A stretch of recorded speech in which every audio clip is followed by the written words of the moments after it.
I want you to get together. Hello everyone. I've got a random rumination again for you guys here today. It's just a few thoughts that have been knocking about in my brain ever since I got this comment on my Telegram group. I was asked basically, do you guys have any input on why we have two classifications of serpents and dragons? Sky versus water, or west versus the east. The west serpents. Are they punished and lost their wings? I'm just trying to understand why certain societies worship fiery flying serpents versus other societies that worship water serpents. Are they the same entity with both abilities, or two separate entities? And I was thinking about this concept of the many different variations and types of serpents that seem to be locked in history with a particular element of some kind, and water seems to be the most prominent one. But then I got thinking about, obviously, the seraphim class angels, the ones that I believe that mix themselves with human women, being described as having serpent-like features. And I do believe there's many sightings and recordings throughout all mythologies of ancient dragons kind of having rulership over humanity, or even a hand in the creation of humanity.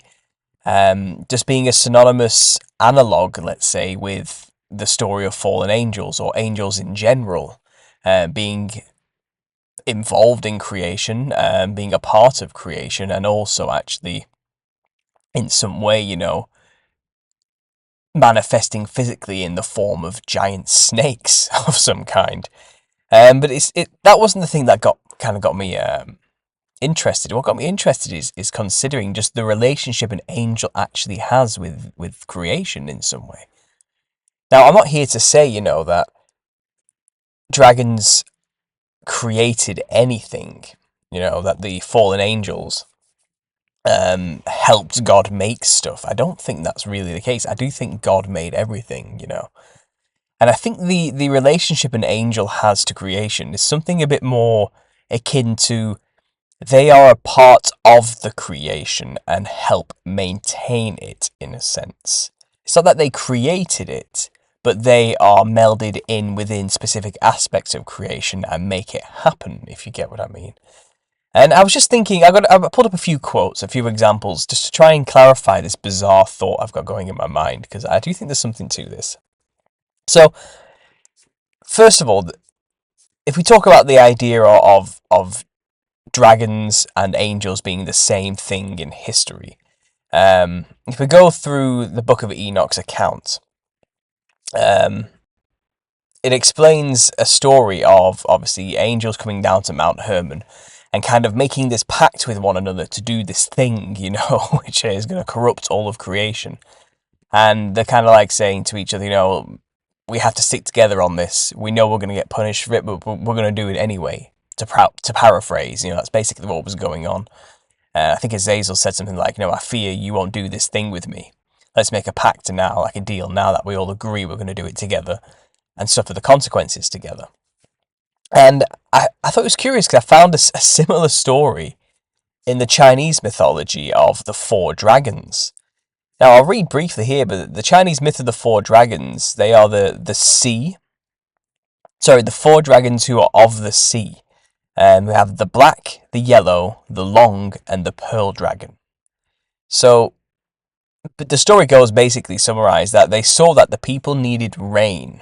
They were suffering a horrible drought. The Jade Emperor said he would help the next day, but never did. So the dragons went to this Jade Emperor, and he was apparently too busy listening to the songs of the fairies that he was kind of like, yeah, whatever, I'll deal with it tomorrow, I'll give the people rain tomorrow, just leave now, Now, he knowing that these dragons would be punished severely, it says that they made the pact to take it upon themselves to spray seawater from the sea up into the air so it would fall on the land as rain.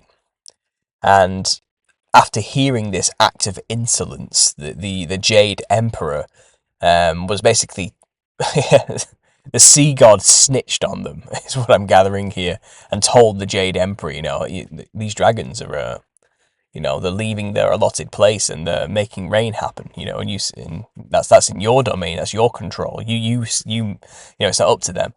And the Jade Emperor was basically furious and arrested the dragons with his celestial army that outnumbered them heavily and suppressed them.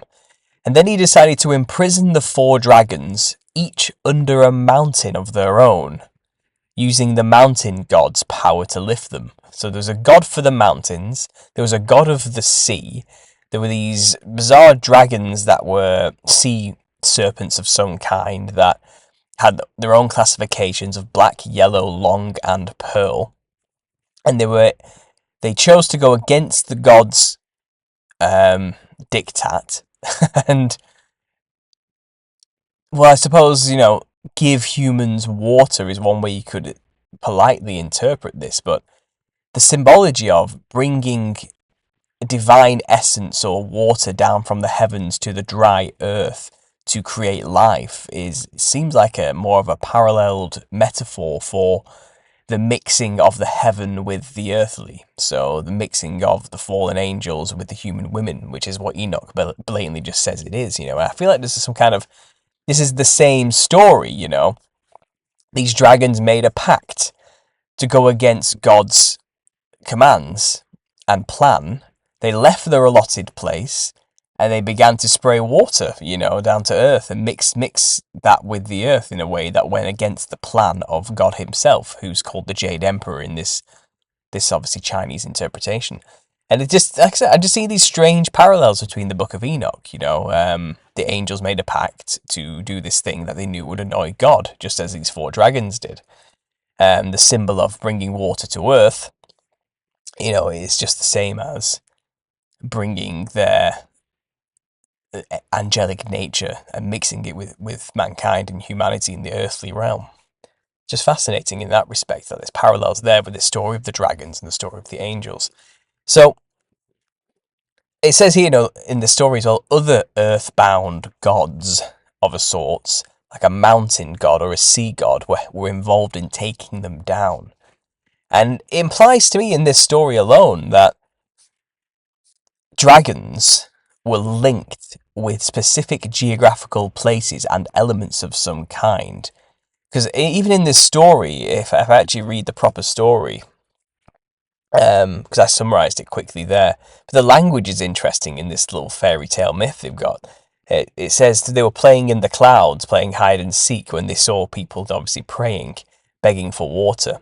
And they were like, let's go quickly and let's go to the Jade Emperor and ask him to make it rain, And when they go to the Jade Emperor, his response is actually, it's weird, because he's not pleased to see the dragons rushing in, and he says to them, "Why do you come here instead of staying in the sea and behaving yourselves?"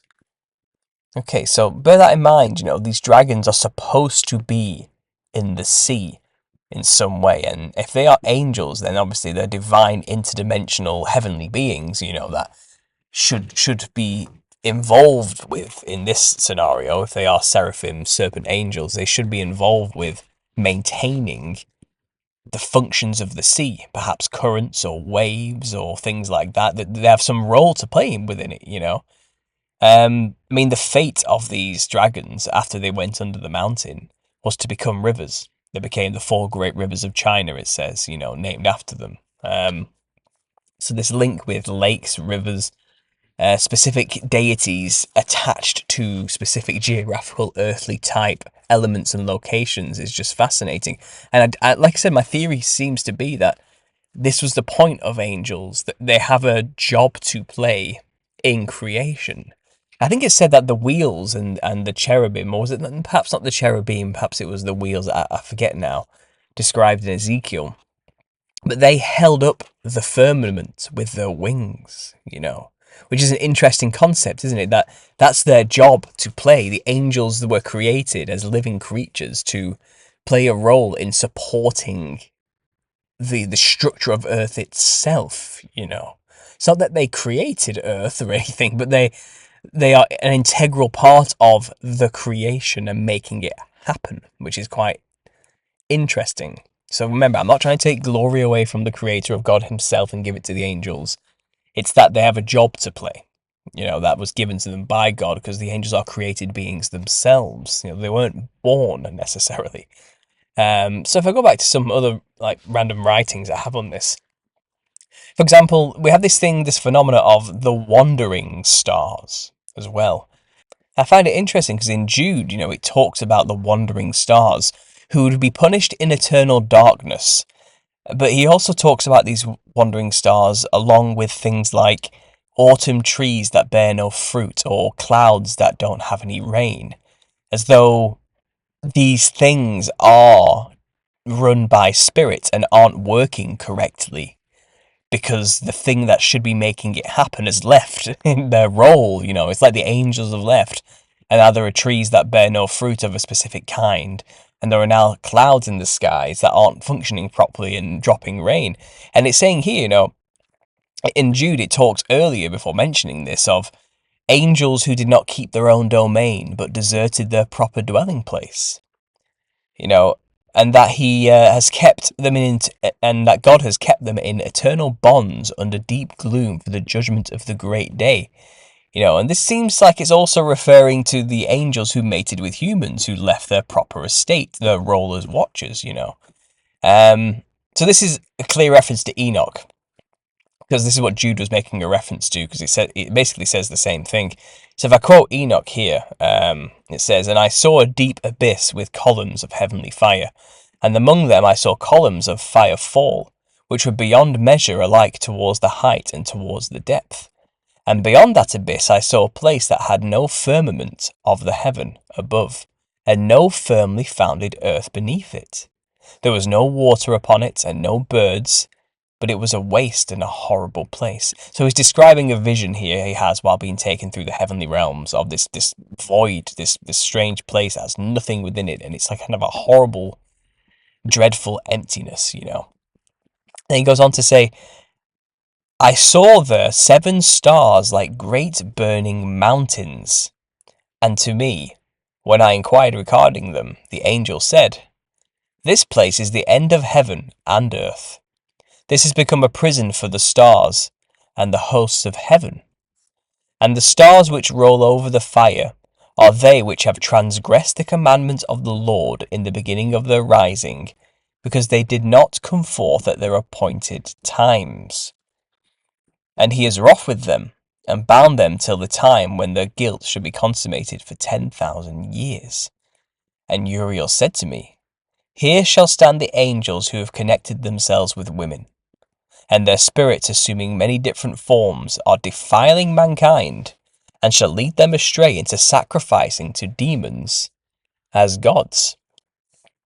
Here shall they stand till the day of great judgment, in which they shall be judged till they are made an end of."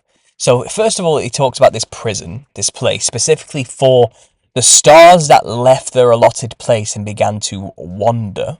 Okay, so this is seems to be a link to planets of a sort, giant mountains, flaming mountains of a sort, And it's also talking about how it instantly talks about these are the angels who also mix themselves with human women, spirits assuming many different forms, defiling mankind and leading them astray to sacrificing to demons.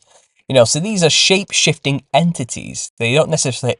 so even though he sees them as these 7 stars in this particular realm, beings of glowing light, they can take many forms in the physical realm. And as Enoch is saying here, they were deceiving mankind and defiling mankind into worshipping demons. So I find it fascinating, again, that these heavenly hosts, these many classes of Elohim or angels, seem to have a role in which they can't leave. And when they do leave, they get duly punished for doing it. So stars seems to be a repeated description of angels, or types of angels, shall we say. And if they move or wander, like we see planets wander through the night sky, to us they just look like stars from our naked eye, until you get a telescope on them. and you see that they obviously have a shape or a form of some kind. And I find it interesting that many of the pantheon of gods of the Roman pantheon are linked explicitly with planets.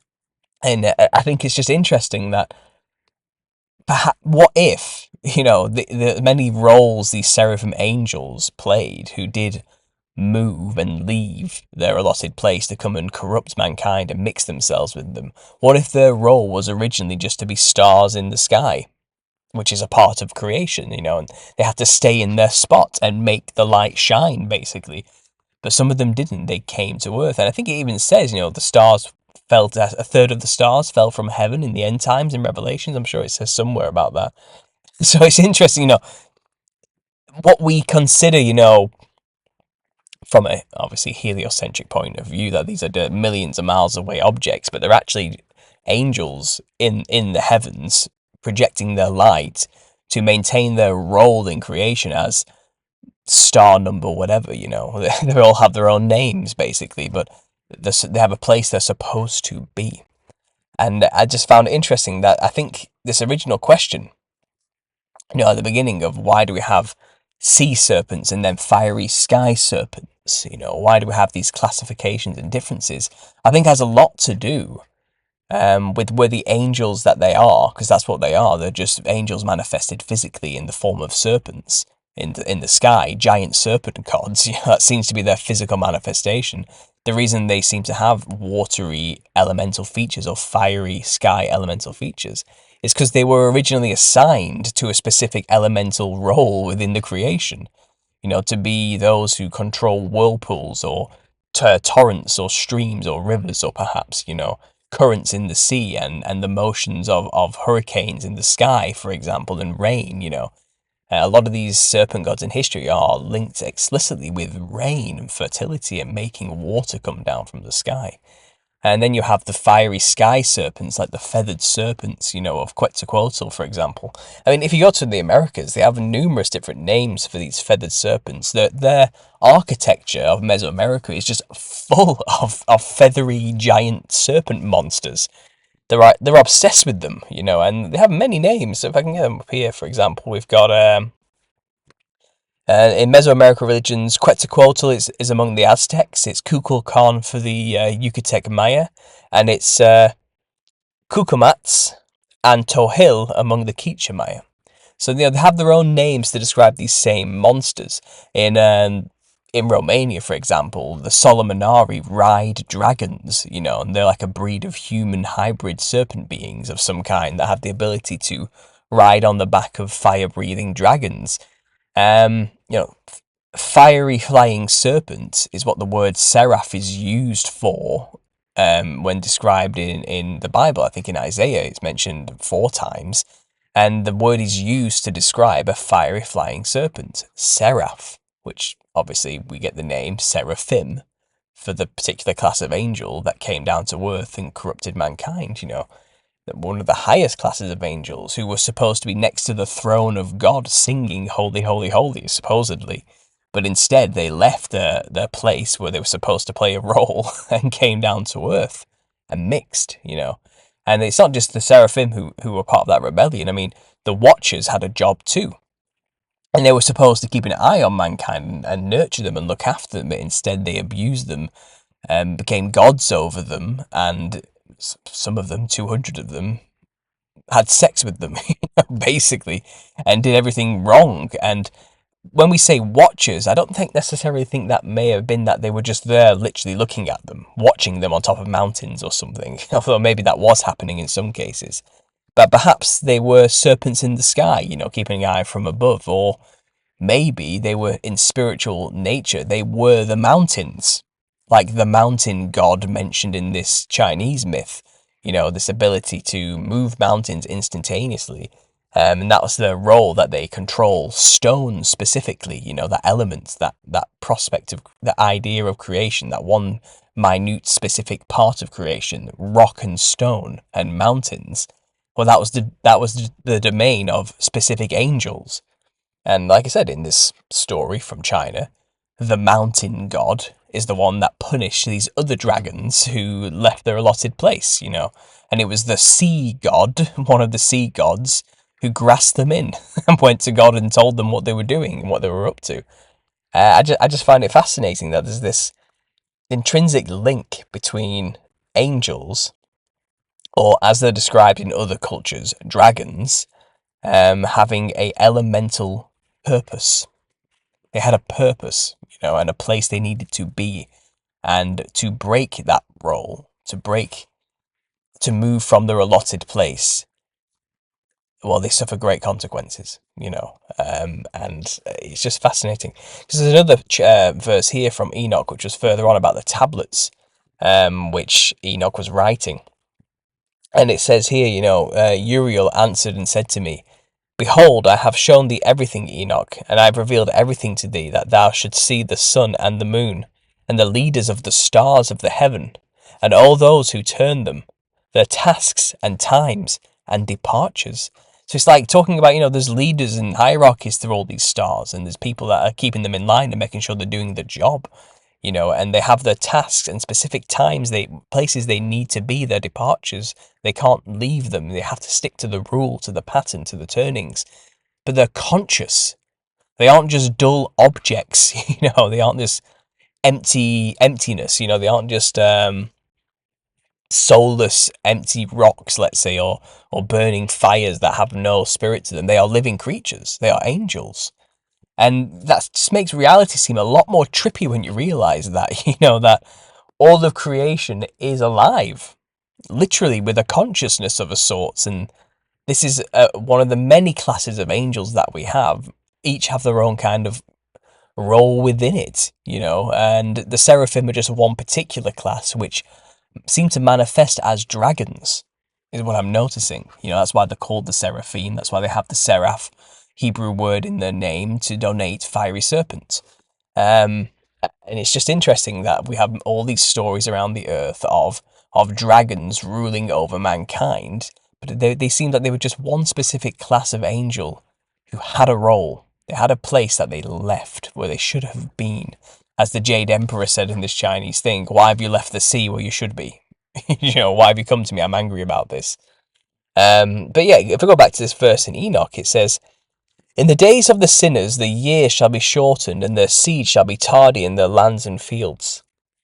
And all things on the earth shall alter and shall not appear in their time. The rain shall be kept back, and the heaven shall withhold it. And in those times the fruits of the earth shall be backward, and shall not grow in their time. And the fruits of the trees shall be withheld in their time. And the moon shall alter her order, and not appear in her time.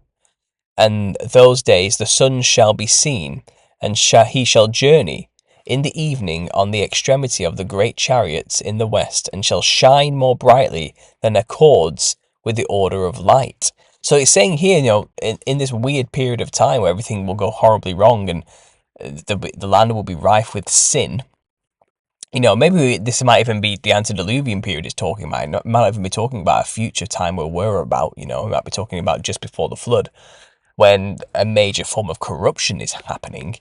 Maybe a lot of these angels that should be making the moon do its thing, it's calling the moon here a she and the sun a he, that, a consciousness, a persona. It's a thing that has a thought, that has a plan and things it should be doing. It says here it will stop doing them, and it'll start doing things wrong, and trees will no longer bear fruit correctly. It'll be in a weird way, and it's kind of everything's rebelling. The whole earth is becoming corrupt in this description, including the things we consider just dumb, stupid matter. Well, it's not seen that way from a biblical perspective. It's conscious, alive stuff, that is living. It's a creature in its own right. The moon is a thing. It's a creature, with a personality, and clearly the ability to rebel according to this. The moon shall alter her order, not appear at her time, as though it's made a choice. And the sun shall be seen, and he shall journey in the evening on the extremity of the great chariots, like he's making himself move. It's not that it just mindlessly moves to an order of strict mathematic principles and rules. It's a different understanding. The many chiefs of the stars shall transgress the order, and these shall alter their orbits, So they are purposefully transgressing the order and altering their orbits, the tasks and not appear at the seasons prescribed to them. And the whole order of the stars shall be concealed from the sinners, and the thoughts of those on earth shall err concerning them. So the people will see that the stars aren't acting how they should be anymore.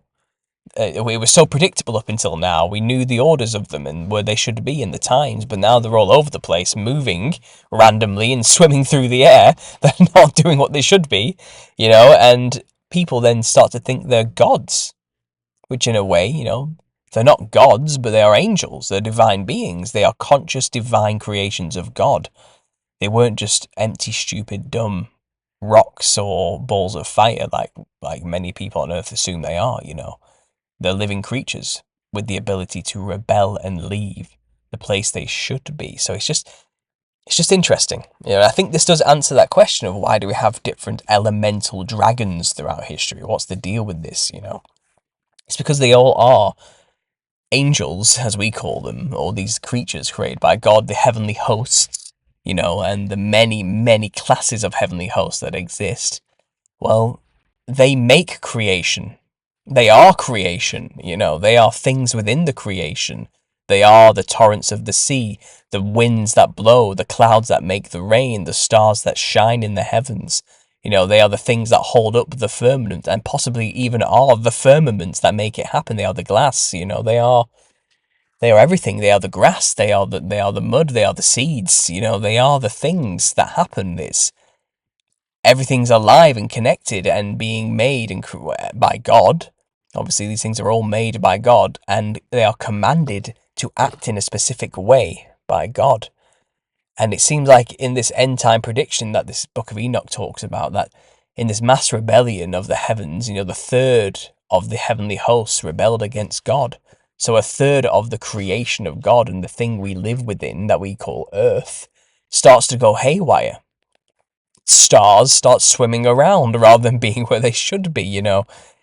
The angels that are rebelling and are a part of this rebellion will make the earth a very trippy, strange place to be. There will be clouds that move in places where they shouldn't be. There will be storms and earthquakes in places that cause destruction that are not ordained by God but are happening in rebellion to God's plan. Things like so when you start viewing, I'm just spitballing here with this theory, but when you start viewing it from this perspective, it changes how we should view world and global events happening. It's things like ecological problems, shall we say. Perhaps there's more of a consciousness behind it than we actually think. And maybe then it makes you think about, we have this idea that they can control the weather. Maybe they can't. Maybe human beings haven't got that kind of tech as much as we think they do. Maybe it literally is all being done and performed and by these rebellious principalities. And it really, really brings more credence to the Ephesians 6:12, that we do not wrestle against flesh and blood, but against powers and principalities, spiritual wickedness in high places. That literally is our issue here. It's them that's making all this stuff happen. It's them that's making the earth appear like it's killing us. It's them that are forwarding this false narrative and agenda that most of the world follows right now. It's an orchestrated rebellion created by them not doing their job properly, not staying in their allotted place or coming forth at their called upon time where they should be. That's the true act of rebellion. People imagined when they talk about the angelic rebellion, it's like angels with swords wearing white robes fighting each other like humans would. But I think it's a lot more psychedelic and trippy and interconnected and stranger than that. So I've just tried to kind of create a basic image here quickly. So this isn't a fully formulated thought I've got right now. I think there's more. I think I can iron this out and say it better. But it's just something I've been mulling over for the past day or two in my mind, which I just want to bring forth to you guys and see if you've humoured these concepts and these ideas and just to see what you think about the concept, So I'll leave it there. I think I've kind of made my point as much as I can. Maybe I'll write this down a bit more solidly and say it again in a future video or hash it out in a live show in the future. But I hope you've liked this random little rumination here, and let me know what you think about the nature of angels and how they actually interact with the creation of God and how it actually works. And please don't come to me saying, about the hierarchy of angels goes from seraphim to cherubim, down to the thrones and then down all the way. I've seen it all. I understand all that and what the Bible says about it. And there probably are many angels who play that kind of role too, and the roles described. But what about the role in the matter of creation itself, of the creation of the earth, the thing that we experience and live in and move through? What's their influence on stuff within it? What do you think it actually is? And do you think there's any credence to what I'm saying here? No. So I'll leave that there. Thanks for listening. I know this one's been a tough one to follow. But as always, God bless.